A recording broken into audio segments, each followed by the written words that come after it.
pera. Sabi ni Tita Rena Bati, Tech June for me, lawakan ang pangkunawa naming viewers. Kaunting bagay, pinalalaki ng mga medyo maliit ang pangkunawa. Yun. Kung di nyo mag-gets, ulit-ulitin nyo yung video para maintindihan nyo. Yan. Peace and love. Basta ka Telegram, ika-clarify ko lang, hindi po ito issue kung ang tao po ay introvert o mahiyain o hindi ho showy, hindi po yun yung ating concern, okay? Kasi personality yun, wala tayong magagawa doon. Pero more than that kasi may mga bagay tayong hindi na hanggat maaari, huwag na lang i-disclose para huwag na lang kung lalong ma-down, no? Yung pong tao. Minsan kasi kaya ang balik po kasi noon kung hindi ho namin ino-open up yung ganon. So minsan tayo naman yung nasisisi na keso parang tawag dito parang Siyempre, ba't linalayo mo yung sarili mo? Dapat pinapakisama nawala. Ngayon. Di ba? Nawala ka Tekram. Nawala ko yan. Ano kuya pa rin? Sorry. Pag Paulit. mga pamilya, kailangan yung tatay pa lumapit sa harap para mag-ano-ano kayo. Kailangan laging gano'n. Nawala yung signal. Ayan. Hindi naman siguro laging kailangan yung magulang. Nawala ba? Parang Meron? Naputol? Tanong mo kung meron. Naputol parang okay na ata. Parang okay na. Yan. Di ba naalala niyo ba nung napagbiyan ko yung dalawang yan? Tapos kinukwento niya, inintay daw siya, naliligo siya. Akala niya nagkusa yung dalawa. Naalala mo ba yun dati? Naliligo ka, inintay ka pa nila sa labas. Kinausap ka na 3 months, di ka nila kinakausap dati. Tapos nalaman mo, pinagsabihan ko lang pala sila kaya ka kinausap nun. Yan, okay na daw.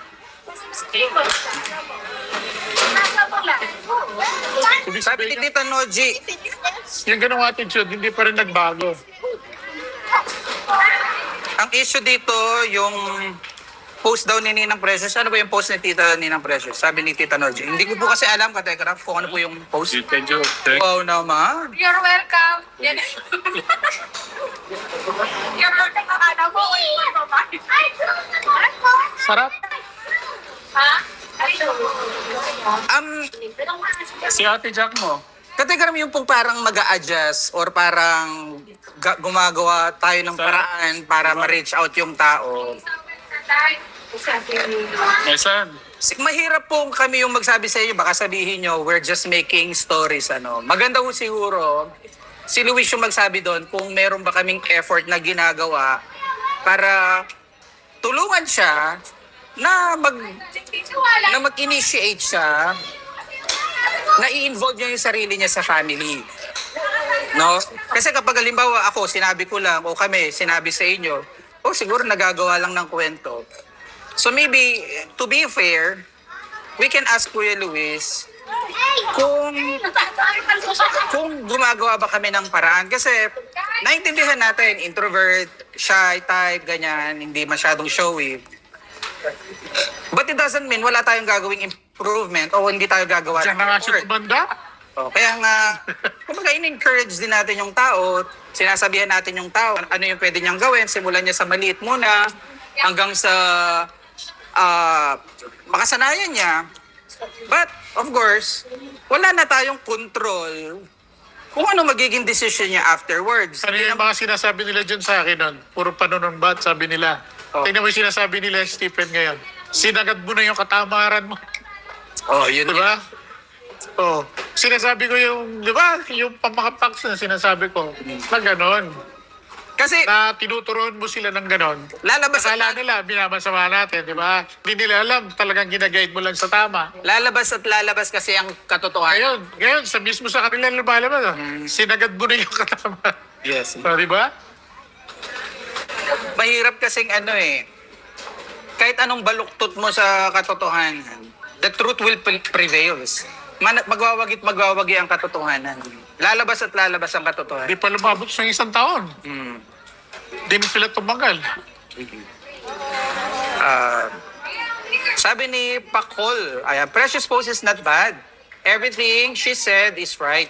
It's just wrong for narrow-minded people. Okay, hindi ko po kasi nabasa pa, tita. Sorry po ha. I cannot comment. Masama doon sa ano niya. Tinano lang niya yung saloobin niya. Yung nararamdaman niya. Totoo naman yung sinabi niya. Kung di naman siya nag-iyak-iyak talaga kay Tatay Ram, wala naman talaga bahay si Luis niyan. Hindi natin madidiscredit yon dahil... Hindi, ibig sabihin, hindi siya nakabalik na ron, palagay ko. Oo. Kung hindi talaga nag-initiate si Ninang Precious. Oo. Na gano'n, di ba? Nung kasi Katekram, kung mapapansin po ninyo yung vlog nung pagpunta po, napanoorin po ninyo, ano? Ang ano ni Ninang Precious, siya yung nagigilty sa nangyayari. Siya yung nagigilty na nababa si Tatay Ram nang dahil sa ginawa niyang pagbabalik kay Luis. Parang naiya siya. Iyang-iya daw siya.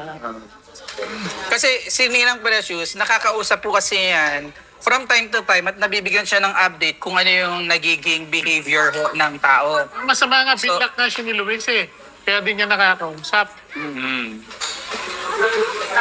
Hindi siya sumasagot, binlock niya. May something po talaga Katekram. Ang hirap lang po kasing ano. Pero kung mapapansin nyo, dun po sa video nung paghatid po kay Kuya Luis sa Laguna, kung makikita nyo yung mata ni Kuya Luis, medyo ano, parang anong tawag doon? Yung galing umiyak, yung parang...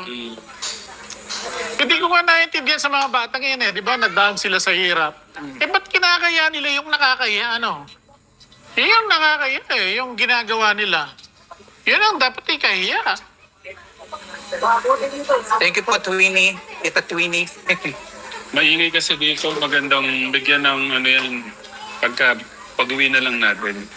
Maingay kasi. Si Ninong din gusto niya sana magsabi sa live, parang ano sana. Sabi ko, tsaka na lang po Ninong. Pero ang ganda niya na naalala mo yun, ang nag-vlog kayo doon sa harap ng bahay, silang dalawa ni Dave. Pinagsabihin ni Dave si Luis. Sabi niya ron, Dad, dito ka na, sabi ni Dave. Ba't hindi mo pa i-accept na family ka rito? O isa puso mo na manalastas ka. Di ba? Sinasabi ni ano yun. Huwag ka nang mahiya. Family ka na rito, accept mo na rito. Ano Katekram, siguro ito yung parang mabilis ko para ma-pick up nyo yung sinasabi ko. Yung treatment natin, yung gusto ho nating i-build ho na relationship is family. Pero ang kanyang position sa bahay para siyang tenant. Para siyang tenant. Yun din, yung dati Para niya siyang- sabi ko, wala rin pagbabago, ganun pa rin. Ayun nga, kumbaga sa pangalawang pagkakataon sana, medyo mas nag-effort ka sana Kasi na. pag sinabi mo yung gano'n, sasabihin nila, nanunumbat ka na naman. Hindi po, wala po. Wala kang pagbabago, ganun. Ako nagitira sa Manila, di ba? Umaga pa lang. Magluluto na ako, mag-ano, lahat ginagawa ko. Pag uwi ko, tatanungan na domino. Ay, Kagagaling ko pa lang sa school. eto, tama yung sinasabi ng Tito Poren. Kapag ba introvert ka, pwede mo na bang pagtakpan o i-justify yung hindi ka tutulong halimbawa sa mga ganung gawain? Halimbawa, di ba kamo nakitira ka sa ibang bahay? Tapos sasabihin mo, introvert po kasi ako kaya hindi po ako tutulong sa gawaing bahay. Wala kasing kinalaman yun eh. Hindi magkadugtong yun. Kusa ka na rin. Siyempre, may iya ka eh. Oo. Naiya ka eh. Hindi issue dun yung introvert. Libre na nga yung bahay mo, di ba? Pinatira ka na nga rin. Pero nagdadala pa ako ng bigas doon, ha? Oo. Kaya hindi issue ng introvert yun. Issue ng pakikisama yun. Oo, pagkikisama yun. Ang daming introvert pero kapag halimbawa nakikisama, ang galing makisama eh. Oo. Nagkukusag, kumikilos, ginagawa nila yung dapat gawin. On their own, they can think on their own kasi alam nila kung ano yung dapat nilang gawin. So hindi ho pwedeng gamitin yung kesyo introvert o shy para ho maging irresponsible, no? Kaya sabi ko, minsan yung iba nagmamahal, hindi nila kasi nakikita yung dapat pala next time, pakita mo lahat talaga kung ano lahat para hindi nasasayang yung effort ng mga nagmamahal talaga. Pero sana nag-guess yun na po yung Katekraman. There are so much to say pero Mas dinaig mo pa yung family hindi na mahilig sa barkada, sa bahay lang, pero ikaw na outsider. Mas priority mo pa yung barkada sa family, alam? Ba't mo manok? Di ba yung mga Ano to? puro ko na lang barkada, puro ko na lang barkada. Halimbawa, Di just ka na- talk to Luis one-on-one without camera. Ilang beses na po yung nangyari. Lahat, siguro po, kung ako po yung magtatanong sa inyo, ano po ba yung sa tingin yung pwede ho namin gawin? Sa tingin ko po, nagawa naman po natin. Yung kausapin siya ng walang camera, nagawa ho natin. Yung habaan yung pasensya para hintayin na bago niya yung dapat baguhin. Ginawa po natin. Para kung ano na, kumbaga, labas na ho tayo kung ano man yung ano. Kaya minsan, hinahanap siya vlog. Kaya paano mo iba-vlog kung wala? Parang utang na loob mo pa pag nakukunan mo ng vlog. Eh pag naman hindi nakikita sa vlog ng mga supporters, sila pa yung nagagalit. Sinasabi, hindi. Oh, Kumbaga, hindi- di natin Hindi pinapansin. mo pinapansin. Ito, Pero ang hirap nung kategra. lagi ka lang eh. Tingnan nyo, ano, nagpunta kami sa resort, tala. Oh. Pag Alam tinawa, ko lahat ng hanap, hindi niya sumasagot. Hindi. ang mahirap pa kasi, wala namang problema kung may mga iba kang ano. Pero parang ang bigat ng loob mo kasi kapag family event, parang ang bigat ng puso mo na sumama. Parang hindi naman ata ano. Yun na nga sana yung pagkakataon, makabawi ka. 'Di ba? Ay, pupunta ako. Ay, aagahan ko. Ay, ganito. Kasi gusto kong iparamdam na nakikisama ako. O, tas pahirapan pang hanapin. Pag nakontak mo na, ang tagal pa bago makapunta. Parang, sana ko nagigets nyo na At po yan. saka yung magiging ito, ang nakakaya doon. Yung attitude na yun, ang nakakaya, di ba? Yung gano'n. So yun Kalekram, hindi po ito issue kung introvert o mahiyain. More than that. It's more than that. At sana itong pagpunta sa Laguna ni Kuya Luis, ma-develop niya yon. Kasi bagong makikisama siya sa ibang tao, baka doon ma-workout po niya, no, Katekram. Pag-pray po natin na mas maintindihan niya kung paano makisama, kung paano dapat ang ugali mo kapag nasa ibang lugar ka. So, we're still hoping for the best, Katekram. For the meantime, yan muna, mag-focus Pero kasi sa si Ninang Preyes talagang bulad sa pool. Yan lang talaga yung in-sponsoran niya, si Luis, di ba? Melvin. Sila dalawa si Kuya Melvin. So, biro mo, sumadsad si Ninang Preyes, ha? Sabi ni Mohing TV, shouldn't he focus on the church for now? Because the people he hangs out with are his church buddies. Wala pong issue dun po sa may mga tropa siya o mga kasama siya sa church or kung saan man. Hindi ho kasi porket churchmate mo, pwede ka nang umuwi ng this oras. Diba? Kasi churchmate ko naman yung kasama ko. So, valid. Valid lang na umuwi ka na ng this oras. Ganun po ba yun? Para yung pinag-uusapan natin nun, yung motor hindi na maipasok doon na lang sa may kubo ko. Kasi sarado na yung gate gabi na. Pag 9 kasi tulog na eh. Ang nakaraan, ganun ulit. Oo. Nandun ulit. Ay, ganun naman talaga. Lagi naman nandun yung motor. Lagi nahuhuli na. So, Katekram, wala hong, again, hindi rin po issue kung meron siyang kaibigan churchmate. Ang issue ho doon, ano ba dapat ikaw oras umuwi? Diba? Kung napanood po ninyo yung sermon ni Lola, sabi ni Lola, tulog na sila kung pag dumarating. Ibig sabihin, hindi na sila nagkikita man lang kasi kung anong oras po nakakauwi. So sana kung nagigets po ninyo yung picture. And I also understand kung may mga parang, siguro ganyan o siguro ganito.